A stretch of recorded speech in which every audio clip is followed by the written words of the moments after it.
Evening. The Toronto Raptors break the 15 game losing streak against the Milwaukee Bucks. I had a weird feeling about this game because it is the Milwaukee Bucks, it is Doc Rivers, and they have now dropped games to the Washington Wizards, the Hospital Grizzlies, and the Toronto Raptors. And it was hilarious listening to the Bucks broadcast.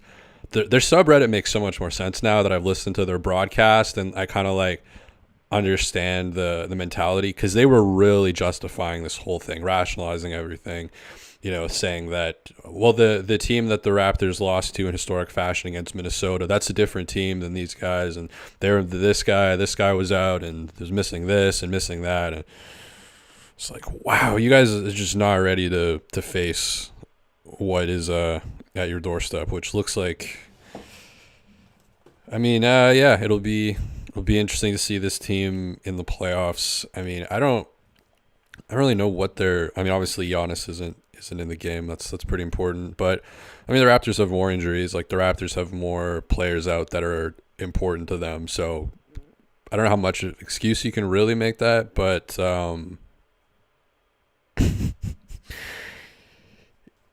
I don't know. I'm still gathering myself here. Like, Dame fouls out, which was so ironic because he was getting every, like, James Harden 2017 coming off of his screen. Someone breathes on him and he's just, throwing it up in the air. Still kind of plays that style. Him and Austin Reeves are kind of the only guys in the NBA who still, I guess Trey's injured. So active players, those are the only two guys. I think Trey's even cut it out a little bit more. I think like Dame does it more than Trey does. Has that, it's like an old school game now, because that's like 2017 basketball. It's like it's kind of cool having a few of those guys in the league, because it's like it's a throwback. You don't really have a lot of throwbacks in the NBA,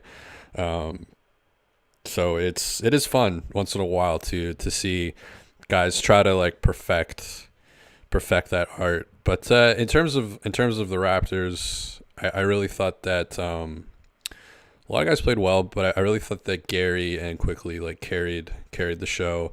Obviously, Gary with 31, Quickly with 25. Also shouts to RJ Barrett, 26. So like just really productive guard play for the Raptors, and Gary was really hot from three, 7 for 15. Once again, Gary leading the team in shots, 22 shots for Gary. So that's kind of the fun down the stretch. Storyline for Gary's, he unclear what the future is, but hey, buddy, last few games here, you're going to get like 25 shots a game, and it's going to be enough to beat the Milwaukee Bucks, the championship contending Milwaukee Bucks, who are now below 500 in the Doc Rivers era. I mean, I feel really bad for the equipment managers, the water boys and gals, the bus driver, the hotel staff. Like, I mean, wow, if he was throwing them under the bus after the Wizards loss, I can't imagine what carnage is going to happen after this one. I mean, my goodness, this is one of the most. I'd say the Bucks and the Nets are the two most perplexing teams in the NBA.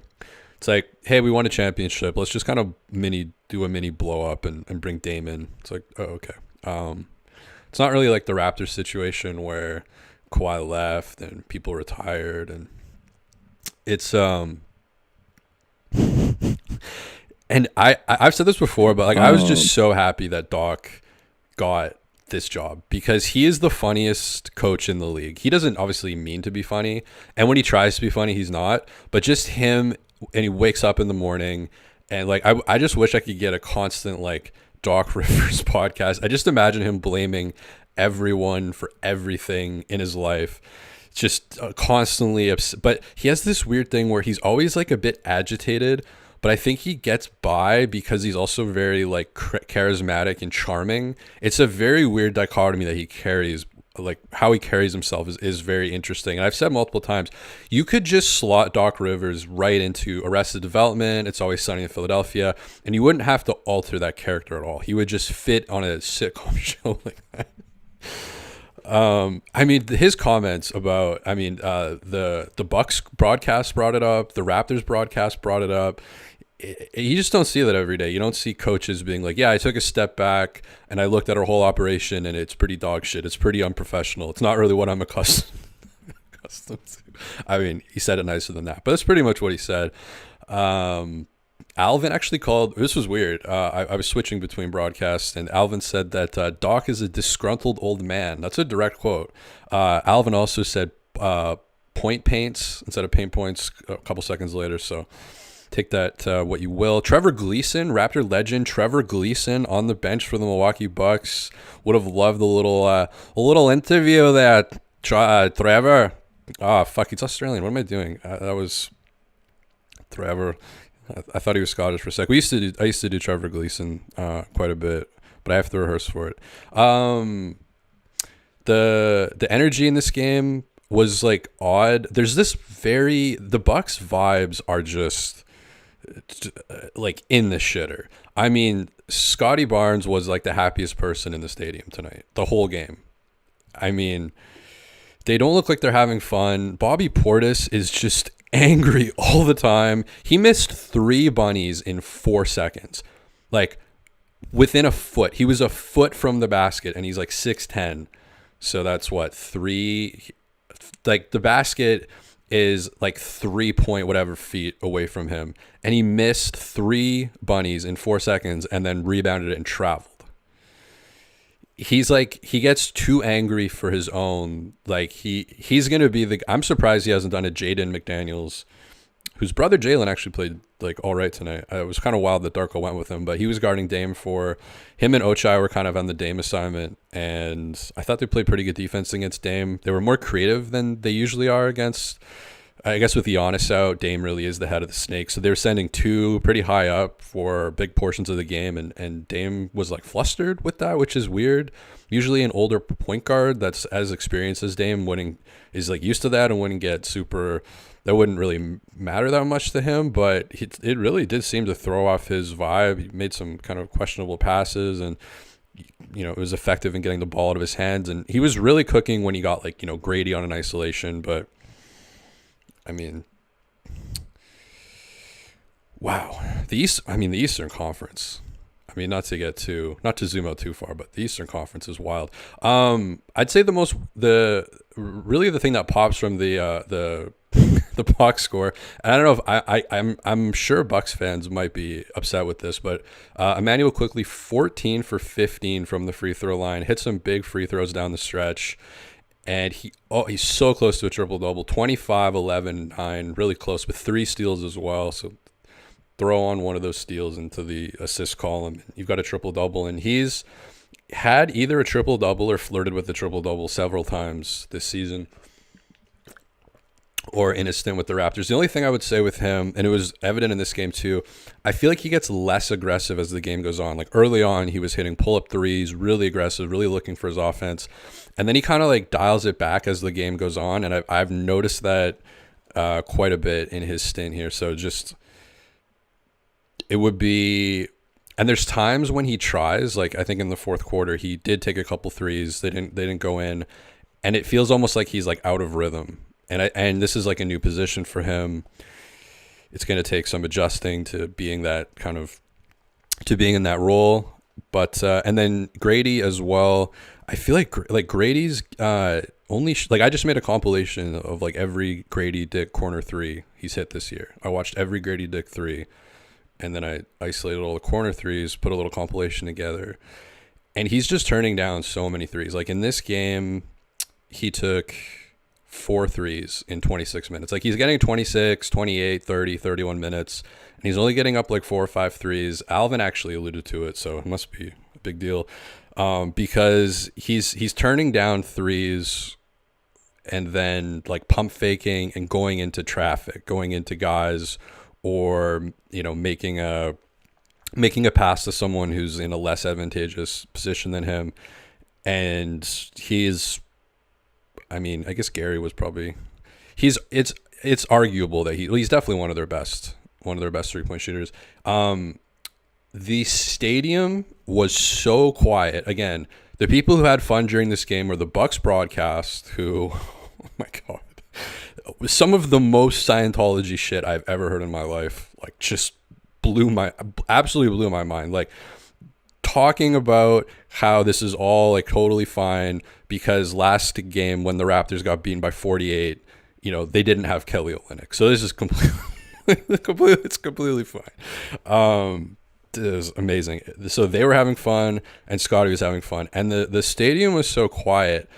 And the person who really stood out to me was Gary. He was just screaming, making tons of noise, diving after loose balls, just really getting after it. There was a play where I almost made it the thumbnail, but I had to do the doc.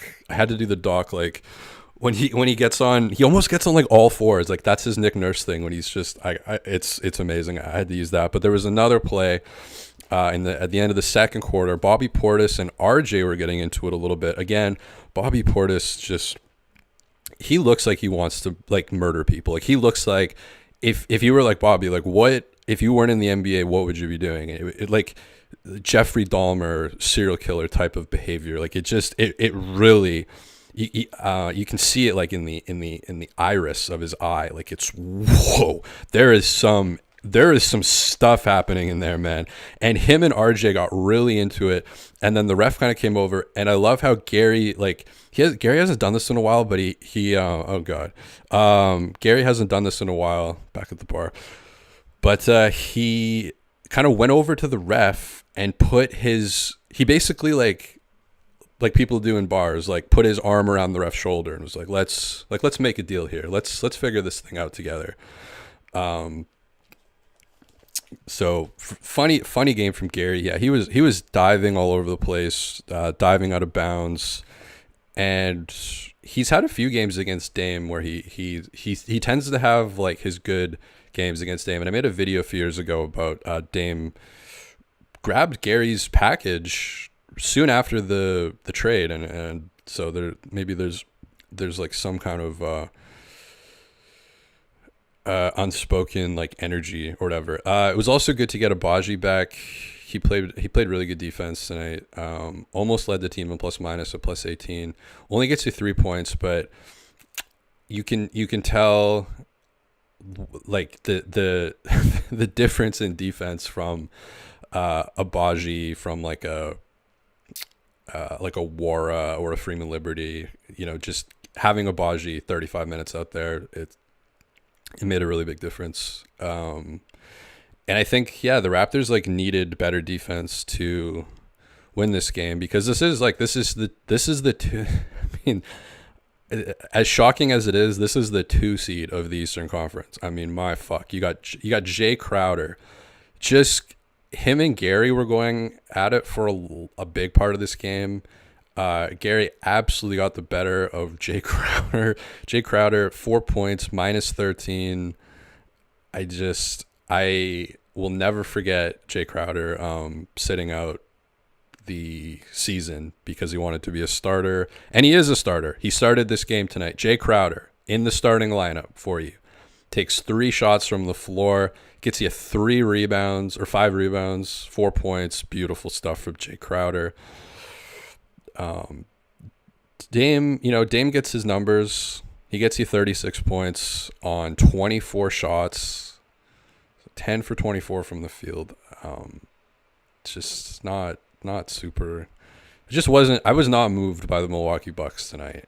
I just didn't feel it. 21 assists for them on the night, and I'm not feeling the vibes. I'm not fearing the deer, so to speak. And the Milwaukee Bucks subreddit, I implore people. There are some people who are like awake and kind of see what's happening, but there's just a lot of what the Bucks broadcast was tonight, which is just basically like, oh well, Kelly Olynyk's playing, so of course you're not gonna beat a 15 game losing streak. Blah blah blah. Yes. So lots of stuff going on in the chat. Trash Clip says Brooke Lopez. I read that wrong. Brooke Lopez is so unlikable. One of my favorite players to clown on. One of my favorite Brooke Lopez things of all time was when him and Gary got into it last season. I made a video about it, and he ripped Gary's headband off of his head. It's very bizarre. There's actually been multiple games where the Bucks have tried to take Gary's clothes off, and I have brought that up before. Grayson Allen used to be on the Bucks, and he tried to take Gary's shorts off. Lopez took Gary's headband off, and then they got into a big kerfuffle. OG came in. It was like a big like bench clearing thing, and then after the game, Lopez was so angry. Like, he had so much rage because he got ejected from the game. He had so much rage. He was burning, and he tried to crack a bunch of jokes as he was really mad. And that's like any amateur comedian knows. Like, it's very hard to be funny and angry at the same time. Like, Sam Kinison could do it. A couple comedians could do it, but it's like, that's a high level. And he was so pissed and so angry, and he tried to crack all these jokes about Gary, and none of them landed because he was so angry. Yeah, Lopez. I like his brother, man. His brother's really cool. His brother just like gets cut from a team and then sits courtside and reads a book the whole game. I like how I think they both got married at Disneyland. So, yeah, I just picture them. I just imagine them sleeping like in bunk beds, and just the sideshow Bob. I guess Brooke has the shaved head now, but they used to have like the sideshow Bob hair and build look. I like his brother's hook shots. His hook shots are like unlike anything you've ever seen before. They kind of start low at the hip, and it's wild. I miss that. I miss him, man. I miss him reading books.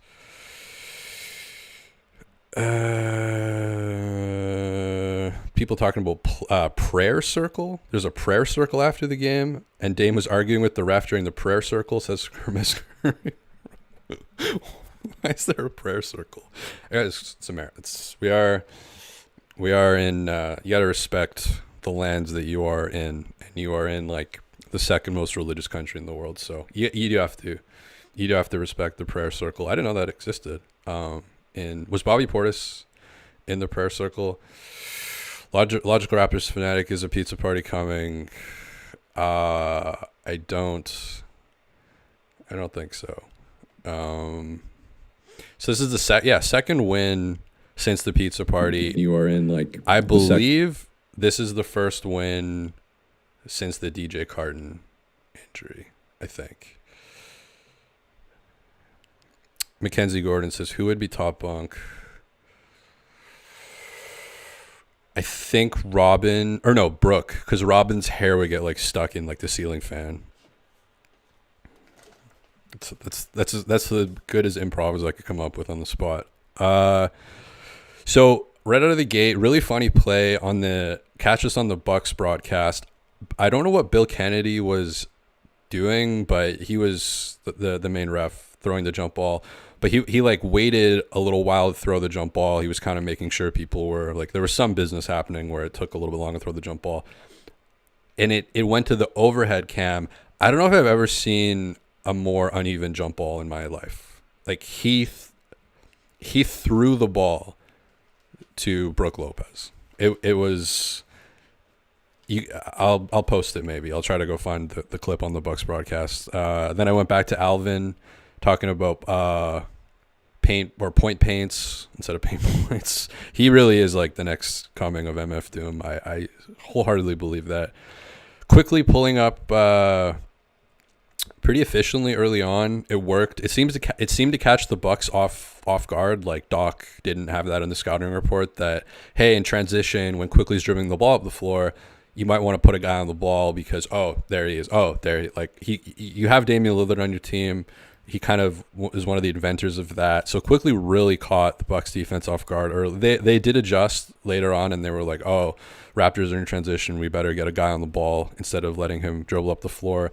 Bucks do have one of the worst perimeter defenses. Of course, they traded Drew Holiday away, and that defensive presence has been replaced by a Beasley, a Damian Lillard. I guess Pat Connaughton was already there. He's always angry too. He's always getting hit in the face. Him and I think Pat Connaughton and Anthony Davis are like the two players and OG that get like randomly hurt the most. But there was a cool battle between Gary and Beasley. They both turned the ball over to each other and both like wrestled it away from each other. It was very odd. They were kind of wrestling with the ball, but at the same time, giving it like giving the ball to each other, and Raps going a 7-0 run.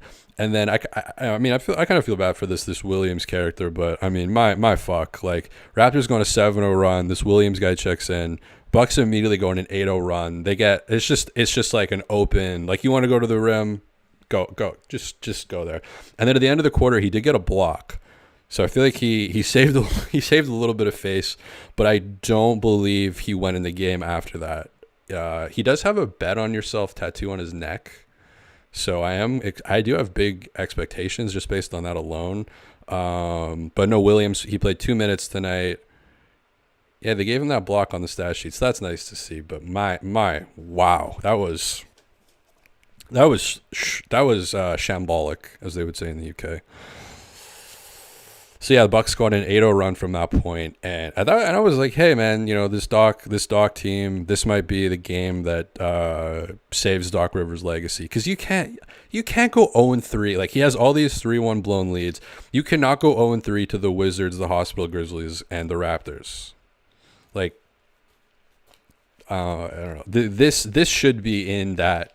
Like, when people lay out the Doc Rivers legacy of all the blown 3-1 leads, there needs to be like a little, it's smaller font. Do the go by the rules of the golden ratio or whatever. So divided by, like, or I don't know what you do, but you make the font a little bit smaller, a little asterisk, and say Doc Rivers lost to 3 teams that are trying to lose unofficially.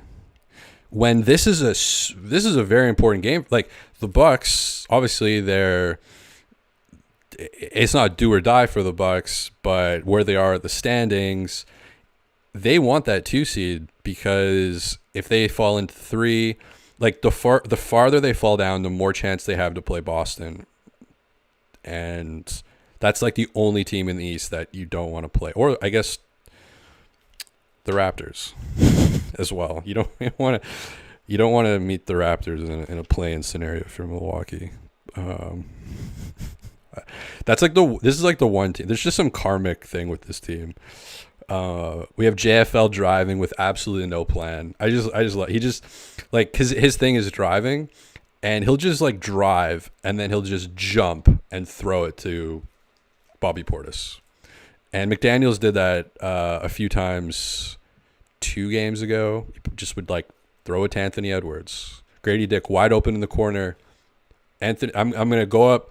There's 3 guys I'm going to go up against to try to get some kind of, I don't know, something. Going right-handed or going left, but like going up with my right hand, realizing there's Rudy Gobert and 2 other guys blocking me when Grady was wide open in the corner the entire time. And I'm just going to turn around and throw it exactly to Anthony Edwards. So Freedom of Liberty has the tendency to do those as well. I don't really know what the upside or point to those plays are.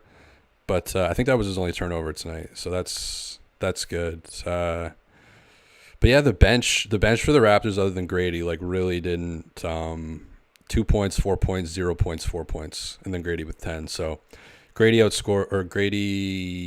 equals the entire bench scoring output, and then you got Bobby Portis randomly with 19. But yeah, it really was quickly Barrett and Trent, who, I mean, probably just looking at the guard play. I mean, Malik Beasley tonight, 3 points in 24 minutes. That's just like disgusting. 1 for 7 from the floor. Gives you no defense whatsoever. No, just nothing.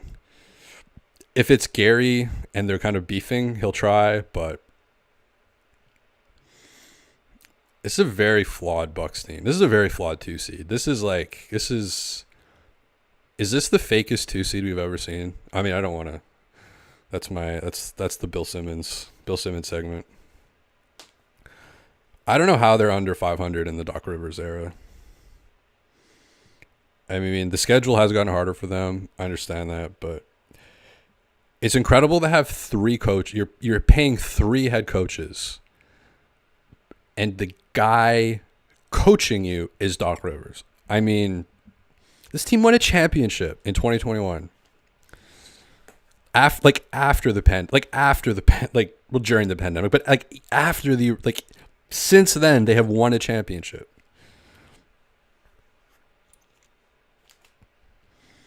Drew Holiday, see you later, buddy. We want to bring a guy whose like best games are going 10 for 24, fouling out, and giving you nothing on defense. That's great for the playoffs. And yeah, great. That will be. I'm very interested to watch the Bucks. Infamous says, "Who gets the chain?" The chain.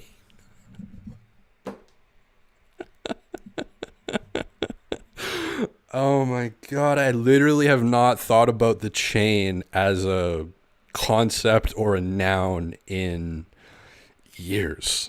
The chain. Oh my god, there's a chain. I mean, probably got to be Gary, I think. Like, it just seemed like he was the spiritual leader in all of this. Like, again, I can't understate how quiet. I mean, this Bucks crowd is just watching with, I mean, the broadcast and the subreddit are on the same page, but the crowd, I mean, they were like, if eggshells could, I don't know, that was my Alvin attempt at a metaphor. If eggshells could talk, and it was so quiet the whole game, you could just hear everything Gary was yelling out. It was like an entire mic'd up session with Gary Trent Jr. I think it was more on the Bucks broadcast. I think the Sportsnet broadcast maybe sweetened the crowd noises a little bit, or mixed it a little bit differently. I thought that in the second quarter, when the Raptors kind of took control again, because the Raptors were like up at half. Like, it's not like they randomly had like a comeback or whatever. Like, they were, I mean, it was pretty, almost like a 48-minute. Other than the Malik Williams shift, it was a pretty consistent like 48-minute effort. And I thought quickly really pushed the pace in the second quarter to the point where it almost looked insane. Like, this is not sustainable, but hey, man, like, do it up. And in that period of time, this is why you have to keep Gary. I'm sorry. I don't really put these takes out there. I mean, I don't. But, like, when this team is running in transition, I think Trash Clips, go find this for me. I think Gary's, like, leading the NBA in open three-pointers, which doesn't sound that great. But on a night like tonight, when you're pushing the pace like quickly was, and that's how the Raptors are going to play in the future, you got a guy like Gary running in transition. He had 11 points in like 5 minutes in the second quarter, and it was during that time that Quickly was just bombing up and down the floor, because Gary can run as well and will get to the exact spot where he's most comfortable shooting, and it's such a good fit with like what they're doing. But with the Raptors front office and the moves that have kind of happened in the last few years, I would not be surprised if they fumble that as well. Which will, I mean, that will suck in my opinion. He's even valuable as like a Doug McDermott guy, you know, just like at the absolute worst. Just fire him in there and be like, Gary, I want you to take 10 threes in 3 minutes. Like, there's value in that, man. Raptors start the third quarter in a 10-0 run. And at that point, I'm like, okay, maybe halftime. Doc's going to adjust for the first time in his life. He's like, all right, tonight's the night. We're going to try this thing called adjustments. But the Raptors go on a 10-0 run to start the third. And it's like, I guess that's being thrown out the window. Bucks broadcast, just having a meal. And yeah, Dame getting bailed out by all these like Harden-esque foul calls that they say are out of the game, but random players get them sometimes, like Austin Reeves, Dame, Brunson. It's like 6 players, and I don't know, maybe they're just really good at it, and I have no idea. But it's just, I don't know. Partly it's a cool throwback, but it's also kind of cringe when it happens too much. It's nice in small doses. It's kind of funny. And then yeah, the end of the second quarter was when what am I talking about? The second quarter. Bobby Portis You gotta go. If you haven't seen that play, I don't know if I've ever seen somebody that tall miss that many times from that close to the rim, ever, ever. I'm talking ever. There's a really famous clip from like the 1995 Eastern Conference Finals, Knicks versus, I can't remember who they were playing. There's a really famous call by what's his name? The old 90s. It's not Herb Alpert in the Tijuana Brass, but his name sounds like that. Marv Albert, is it Marv Albert? When he's like, Smith, no, Smith, again, no, Smith, no, like, no, Smith, no, like he misses like 3 shots in like 1.5 seconds that would have, I think, extended the series or won the series. It was like a massive Marv Albert. What trash clips? Who am I talking about? His son is like a broadcaster as well, and they have the same voice and the same mouth. Like it's almost creepy. Who am I thinking of? He used to do all the Knick games and like all the big playoff games. Yeah, Marv Albert. He has a crazy voice. He's always like, Tracy McGrady.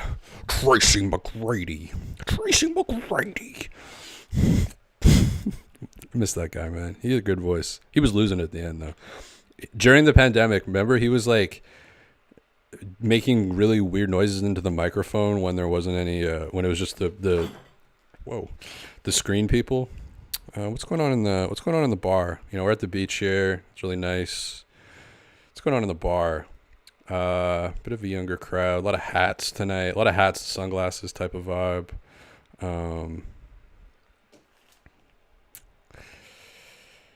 But yeah, then McDaniels comes in at the end of the third quarter, and the Bucks actually go on a 7-0 run, and I was like, and then Darko puts him out in the fourth, and he actually made 2 really nice passes, played good defense, and randomly was like a plus. Wow. Put that on. I'm putting that on Doc Rivers somehow. I mean, if Doc's gonna say that the equipment manager is the problem, they're not washing the jerseys properly. I'm gonna say that Jalen McDaniels being a positive in this game is also Doc Rivers' problem. And then Grady turning down threes. There was a sequence where Quickly had a turnover, Grady had an air ball, and then the Bucks took the lead. And it's like, you would think at that point a 2 seed. I mean, I get it. They're Giannis isn't there, but Raptors have injuries too. They would have just built the wall. The Jalen McDaniels, Ochai Agbaji, Williams wall. I don't know what Williams was done if Giannis was in this game. I mean, wow. Anyways, I think he's just on a 10-day, so I mean, whatever. Quickly not as aggressive later in the game. And then there was this is my favorite play of the game. I don't know how I didn't get to this until now, but there was a play, 3:26 in the fourth quarter. It's Andre Jackson Jr. I always get him mixed up with the guy on the Pacers, who's also, I don't know, but I think it's Jackson, like lanky, kind of like a 3-4 guy, kind of built like a Derrick Jones Jr. A lot of juniors. But he had a really weird play where he went up for an offensive rebound. He smashed the ball against the ground. It bounced up, almost went in somehow. Which if that would have gone in, that would have been r/NBA, top story, but didn't go in. Agbaji and him kind of go jostle for the rebound, and Agbaji ends up sliding out of bounds. Bucks get the ball back. Crowd for the first time. The crowd there's life in the crowd. It's not just Gary yelling. You can actually feel the energy of the Fiserv forum for the first time. It's palpable. You can feel it. The Bucks, they're right there. The number 2 seed against a team with a 15-game losing streak after losing to the Wizards and the Grizzlies. Immediately, the ball gets inbounded, and Damian Lillard airballs 3. It was a bad air ball. Like it was like long and to the left and like long and to the left. It was horrible. Sucked the life out of the stadium. I believe the Raptors went down and scored on the other end, and then Dame fouled pretty soon after that, and he was just really frustrated. The doubles were working really well. He clearly doesn't like that. He likes to be able to operate kind of in that logo area. Obviously, that's like the scouting report. And I don't know enough about coaching to be an NBA coach, but these Doc teams, they don't seem like, when the Dame thing isn't working and he's only shooting 10 for 24 from the field, I don't really know what other, like, you're not, like, it's such a weird 2 seed. It's a weird roster construction, but I don't think, and this was like Griffin's problem too, is like, I don't think the roster is really being maximized. And going on the Bucks subreddit once in a while, one of my favorite subreddits to go to because it's just the Scientology of it. They talk a lot about like guys like AJ Green, guys like Jackson just getting ignored by, and I don't know what happened to Marchand Beauchamp. He used to be on this team, I guess. Thanasis, no minutes. But it was the bench. Like, everybody on the bench for the Bucks was a plus. Everybody. Jackson was a plus. Green was a plus. Connaughton was a plus. Portis was a plus. Gallinari was a plus. So those lineups were working really well. Everybody all their starters are a minus. And it's just a weird team. Yeah.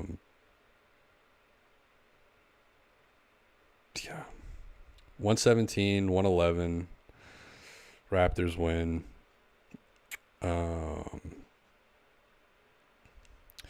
Trash Clip says Gary's 10th in wide open threes, making 111, shooting 52%. Okay, 10th in wide open three makes, but I believe he's number 1 in percentage. Like, I believe 52 is, maybe I'm wrong. Marv Albert. Be real, Downey is unstoppable, says Jason. From the commercial. I like physically can't watch commercials. Like, I know how commercials get made and how much they're focus grouped, and I just see all the, like, everything that came from like a survey, like, oh, what are the customers' like biggest needs? What are their biggest obstacles for the product? It's like the same thing. What is their like buying signal? All this type of shit, and then it's like, how can we package that into a commercial that's like memorable or funny or like a conversation starter or like whatever.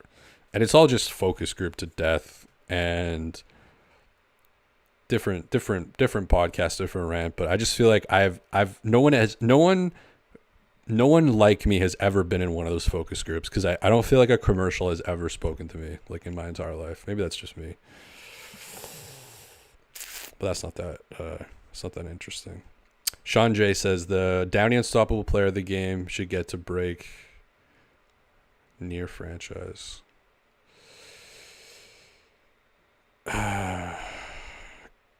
Gustavo Prado says Doc Rivers get the chain.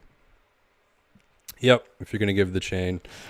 It's just funny to blame Doc Rivers for everything because he blames everybody else for everything. So it just works somehow. It's just, and there's enough data. We have enough data that there is a correlation between him and losing. So, and I love that the team he like won. I mean, measuring rings is my least favorite topic of all time. But if you're talking about Doc, I mean, Kevin Garnett, Paul Pierce, you got Thibodeau. A lot of people, saying Thibodeau was really. You got Rajon Rondo, is like biggest NBA brain on the court, not off the court.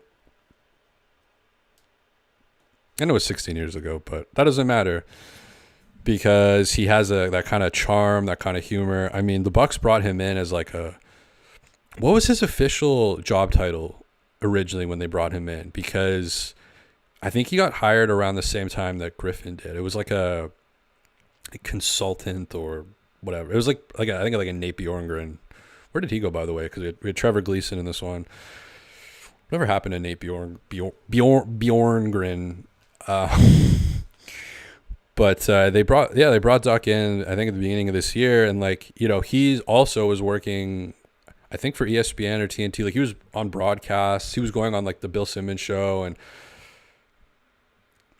it's not tampering, but it's almost the same thing where he was explicitly just being like, yeah, this is what I would do if I was coaching. And then lo and behold, like, it just all looks very weird and bad and like unprofessional, not good. Yeah. Whatever happened to Adrian Griffin? What's he up to these days? How long was his contract? Like, they're paying 3 coaches right now. The Milwaukee Bucks. I mean, I know you got a lot of money, but let's look at Adrian Griffin's contract, because this man coached 43 games, I believe. They gave him a multi-year. That's really useful. Thanks Sports Illustrated. A multi-year contract. That really helps me on this stream. Thank you for that. Keep doing AI generated authors in your fucking blog. Everything just says a multi-year contract. I hate how the news just regurgitates every of the Sports Illustrated, TMJ4 News. What is it, like for your jaw or something?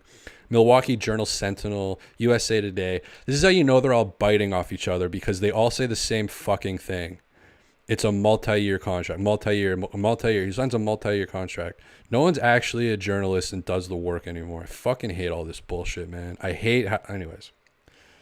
Toronto Raptors. I'm not saying nobody, but very few people. They win 117, 111. So I guess you're not going to do the worst losing streak of all time. I think now that they've like beaten the Bucks, they'll somehow lose against the Wizards. It's just how sports seems to go. But they play the Wizards on Sunday, early game, 3 p.m. my time. So that's what, 6 Eastern. Return of the Coos, Jordan Poole. That's what Doc Rivers should probably be coaching. Like, hey, Jordan Poole, just do whatever you want. Yeah, you know, the guy washing Jordan Poole's jersey is really smoking too much weed. I don't like it. It's very unprofessional. I looked at his Instagram and I didn't like it. The only cool thing Doc Rivers ever did was like his Twitter likes, and then he unliked all of them. So that it's like the only good thing he ever did, and then he immediately went, "Oh fuck, I have to unlike all of those pictures." Doc Glenn Rivers. Combo Breaker HD says, who would you rather have? Someone who wins once but habitually loses, or someone who's never won but probably will? I mean, obviously the latter. But that is not how coaching works. And you really see it in the college level, where like LeBron made a good point on, I'm really promoting this LeBron podcast with JJ Redick. I don't like how many times I've promoted this, but it is very good, called Mind the Game. It's like the only, it's not even really a player podcast. It's more like X's and O's, like actual. It's not like, you know, Cat being like, yeah, I'm the greatest shooting big man of all time. Or Jeff Teague being like, oh yeah, here's the dirty laundry on 17 people, and I'm going to use the same story structure every time. It's actually just like X's and O's, which is refreshing, and I completely lost my juice. Oh no, LeBron was saying that college basketball is unwatchable to him, which makes sense if you're someone like LeBron. He said, because like the schemes that a lot of these coaches run are like so outdated and don't work anymore, and are, you know, a lot of like post heavy play and just like old school stuff that teams like UConn come in and just, you know, kill you. And so it's like hard to watch. And a lot of that is just like coaches, you can just be a coach. Like Rick Pitino will be a coach until he's, you know, 145 years old. I mean, he like it's that's kind of how it is with coaching. Once you do it, it I don't know if it's like that in every sport. I think with basketball, it has to be a bit worse. I don't follow the other major leagues close enough to have a great take on this, but in basketball, it is definitely like all you really have to do is win once, and it's really weird. I honestly don't know what it like. I have no real good explanation for it. Like you could say it's like, oh, it's a small club, a lot of nepotism, it's who you know.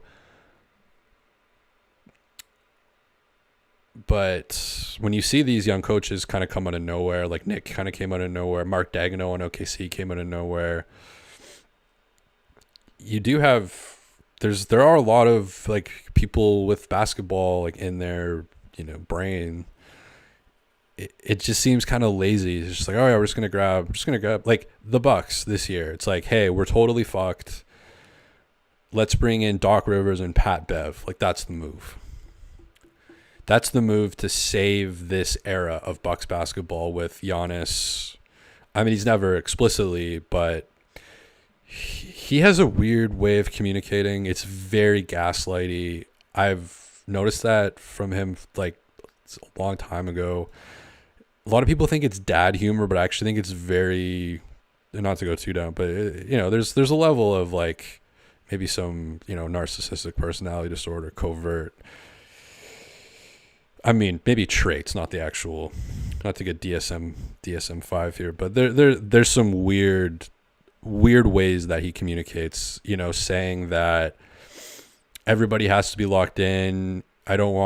Basically implying like, I don't want people to see their families. I don't need people seeing their families. I need them focused on the game. And it's like, okay, well, you got your brother, which is, I've heard on multiple podcasts, whatever, that is actually a story that like Thanasis taking up a roster spot is seen as completely ridiculous by many people in the NBA. They actually did a study, I think last year, somebody did a study like, does Thanasis deserve to be an NBA player? And that's just like mean. I don't think you have to do a study for that. He threw the equipment manager under the bus, kind of, saying that like the jerseys need to be washed better. When Harden made fun of him, he kind of had a weird response to that, kind of like Lopez a little bit. I just don't really buy it. I don't think it's funny. I don't think it's cute. I think it's all like fake and bullshit, and I actually really hate it. Love watching him play. Amazing basketball player, amazing talent. But I'm too dumb to really have an opinion on that, so I'll take the low hanging fruit and just say, yeah, the way that he kind of does PR and interviews and stuff just weirds me out. It just doesn't feel authentic. It's like Embiid. Like Embiid coming out today and saying, oh, he's so happy that there isn't like a toxic discussion around the MVP thing. It's like, well, yeah, because you're not out there campaigning day in and day out, but he's also doing with a smirk on his face. And it's just like, just be a troll. Like, just be who you want to be. Same with Giannis. Like, just be you. I don't get this, like, oh, I got to play a little bit of this, a little bit of that. And I don't know what I'm talking about anymore.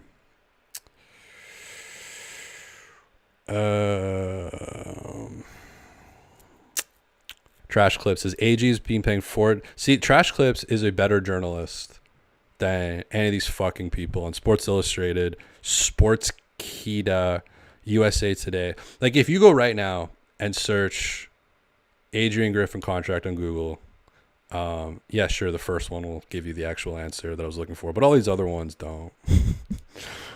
So 2027, Griffin's getting paid until 2027.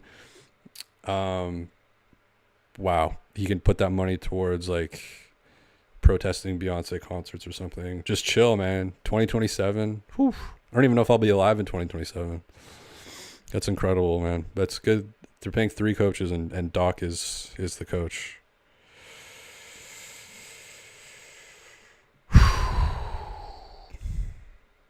So yeah, I'm tired. I had a long fucking DAY. What are we at? 40? Yeah, 49. 49 minutes is good. I mean, they won. Should probably try to push it to an hour. Damian Lillard, 14 free throws. Guys like people like that. Anything stand on the box score? Not really. Brook Lopez only 4 threes. Usually he kind of launches them, but yeah, Bucks. Wow, Bucks took 42 threes tonight and made 12 of them. So Middleton 2 for 6, Lopez 1 for 4, Lillard 4 for 12, Beasley 1 for 5. Those are your starters. Yeah, 12 for 42. How is that right? 42. Just seems like a lot. Raptors 14 for 36, 38%. Bucks also only shot 43% from the field. And the Raptors played better defense tonight, but this is not an elite defensive team. And you had Lillard all the way up. Like, Lillard fouled out, but he fouled out with like 2 minutes left in the game. 43% from the field against like the 29th ranked defense, and you're a 2 seed. I mean, that's more of an indictment on the Eastern Conference. But also, I heard Malachi shot 0 for 12 tonight. Man, I couldn't. It's not really his fault. Like, Shams, just the way Shams worded it. But that was a weird moment where Shams was like, did it feel, was, getting the 50 points, was that like sticking it to former teams like Toronto? Malachi said yes. And then he was like, yes. And, but more so, it was just like really fun. And like, so the way Shams set up the question is like, how are you supposed to answer that? But at the same time, like, a little bit of, I mean, come on, man. I mean, Malachi, 3,396 minutes for the Raptors, shot 39% from the field during that time, and they brought in like 14 vets to coach him. Like, I don't know. Weren't given enough opportunities. Okay. So, and it's like, Malachi, do you know that the reason you're on Shams' like show right now is because it's an anomaly? Like, that's why everybody's talking about it. Like, if Luka dropped 50, I mean, if Luka dropped 70, of course, but if Luka dropped 50, probably not even answering Shams' phone. The reason you're on the fucking show is because it's crazy. That's why. You had 98 points the entire year. You increased an entire season's output by 51% in one go. So, congrats to Malachi. That was a really funny night. When the Raptors outscored Malachi by 35, and lost by 48. Malachi with 50 burger. It just kind of added salt to the wound. So maybe things have come back down to earth.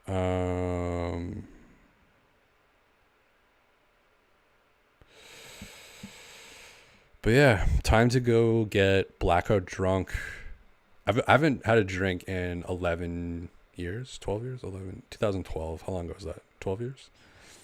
But tonight, for Doc Rivers in the celebration of Doc Rivers, I think tonight I'm going to get blackout drunk like I used to. You show up to the bar, before I even come in this door, I'm going around back where I will find a dumpster or some object where I will put a water bottle full of either rum or Jägermeister with maybe a little bit of Coke, Pepsi in it, behind the dumpster. I will come back in through this door. I will walk up to this bar. I'll put a 20 on the counter and order 2 double rum and Cokes, which probably cost more than 20 now, but back in the day, you could get 2 double rum and Cokes usually for $20. You put those back. Then you put those back. Then then you check your coat. You see if you know anybody that's there. You kind of get your bearings a little bit, and then after you do coat check, then you spend like 5 minutes in the club, and then I gotta go to the back alley for something. I'm gonna have a drink in the back alley, come back in, probably order like 7 or 8 more double rum and Cokes from the bar. But the real hero is the water bottle in the back alley. So I'm gonna have one of those nights tonight. And then because I live pretty far from downtown, I would get like multiple night buses, and I would sleep at a casino in the lobby. It was a hotel / casino. The River Rock. Shouts to the River Rock. Not sponsors of this show, but crashed many a night on their comfortable chairs in the lobby for a couple hours while I waited for the morning bus to take me back. And now I don't drink anymore. So, but tonight's, you know what? 11 years. Forget about it. Doc Rivers, I'm having too much fun. I'm having too much goddamn fun in the United States of America. Looks like more of a rock band playing, metal band playing tonight. I don't know what these guys are watching on their screen. Maybe the Iowa game? Are they still... Is that game still on? There's 3 seconds left in the fourth quarter. And Iowa's winning by 2. Okay, then. Probably should have turned that on. So yeah, the Raptors, the Toronto Raptors, they beat Doc Rivers.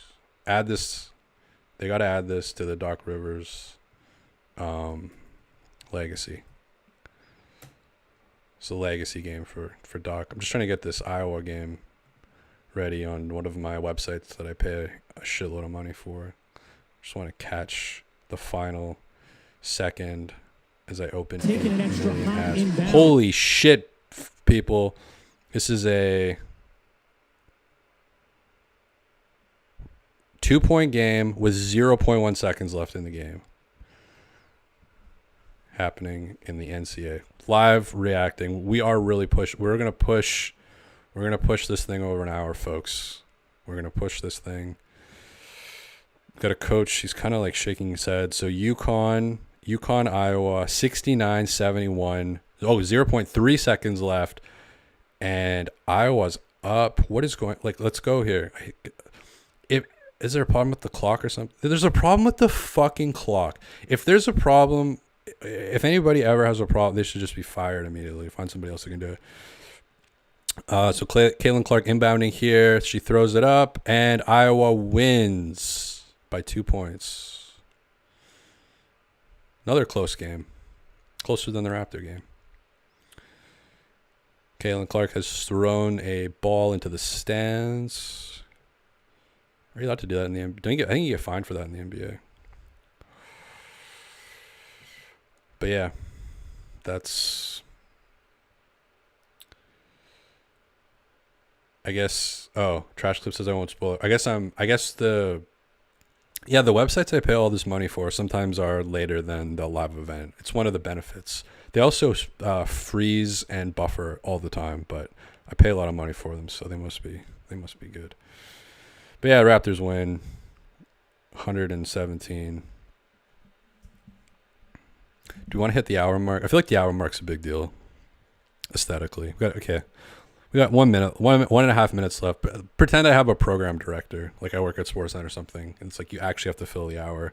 So we got some cowboy hats in here tonight. We've got some regular hats.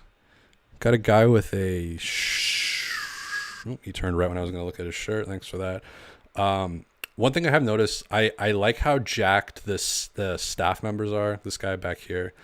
Earlier on in the evening when I was hanging out at the bar, there was a couple dudes walking around with staff t-shirts on, and I was like, my God, you make like Ochai Agbaji look like Grady Dick. Sorry, Grady. I don't know why I thought of Grady. We got a vapor. Who vaped? I think it's this guy here. I think it's this guy in the orange. He looks like a vapor. The hair slicked back, sweater, his arms crossed. He's not going to smoke. That's too damaging, but he will vape, and he will vape publicly. I believe it was him. He's here with, or next to, 2 pink hats. A lot of hats a lot of pink. Look at the 3 of us with pink hats. The pink hat crew here. Look at this. So this is amazing. That'd be a great bar opener. You know, you go up and it's like, hey, 3 pink hats. Look at this. Nobody else in this place has 3 pink hats. And then I slowly make my way to the exit, go back behind the dumpster again, get my water bottle full of rum, and wake up the next morning and I don't remember the pink hat conversation, which is probably for the better. And that's the hour, folks. That's the